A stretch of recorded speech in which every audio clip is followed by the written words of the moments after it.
Choosing to accept yourself is not a cop-out. This training teaches you the art of self-acceptance. Self-acceptance, after all, is crucial to personal contentment.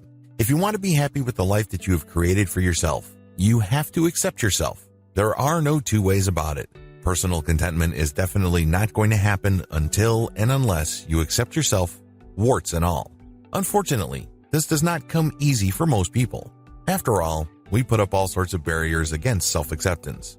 We don't intentionally put these up. It's not like you wake up one day and you decide to sabotage your personal happiness and your ability to experience joy. Instead, they kind of creep up on you. You pick them up along the way. Oftentimes, you don't know where they came from or what triggered them. Still, there is no getting around the fact that they hold you down and keep you back from fully accepting yourself. 3 of the most common reasons we give ourselves for not engaging in self-acceptance involve the following. Accepting yourself is a cop-out. One common mindset we assume about self-acceptance is that it's some sort of cop-out. You're not supposed to accept yourself. You're supposed to strive for a better you. Life is all about striving. It's all about struggling to rise up and become better, moment by moment, day by day. The moment you accept yourself, you're basically copping out. You're giving yourself a reason not to try to improve yourself. It is some sort of feel-good mantra that really doesn't mean much of anything. You are lowering your standards. Another barrier we put up against self-acceptance is the idea that this is an act of lowering the goalpost. Somehow, some way, you can't make it the normal way. You just don't have it in you. So you lower your standards when you accept yourself for who you are. You don't want to be something bigger. You don't want to be something better. So you lower the standards. This is a very toxic barrier against self-acceptance. Who wants to feel that we're not living up to high standards? Who wants to feel that one is constantly aiming low? So, we forget about the idea of self-acceptance. Instead, we hang on to our standards, but they actually end up working against us. You are being weak and caving in. Another common reason people give themselves as to why they cannot accept themselves as they are is the idea of weakness. It's easy to think that there's something romantic and noble about being strong or trying to be strong. It's nice to see yourself fighting against this army of problems in life and just pushing back against all odds. That eventually, after all this struggle, strife, and sacrifice, you will come out on top.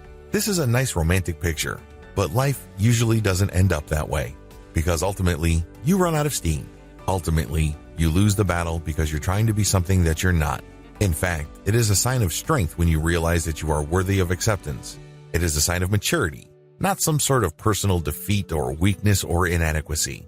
Self-acceptance means understanding our limits. The truth is the world is limited. I know that's not what you're supposed to say. That's definitely not what you're supposed to believe. We're supposed to think that the world is limitless, that there's a tremendous sense of possibility out there, and we should live our lives with an amazing sense of adventure. Well, that's the idea. But reality is another matter entirely. Not everybody's given the same hand to play. Not everybody has made the right decisions. While it's true that we all start out with the same amount of potential as we live our lives, our decisions narrow that potential.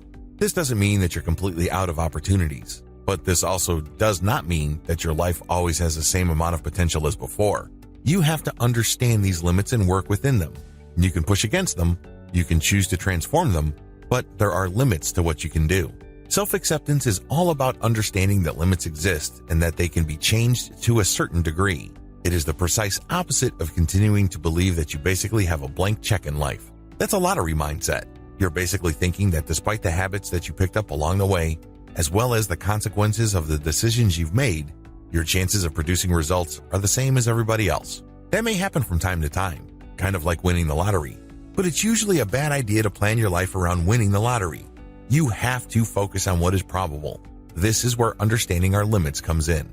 Self-acceptance means choosing your base of strength and competency. I know, by this point, after our discussion regarding understanding limits, it's easy to get depressed. It's easy to get discouraged.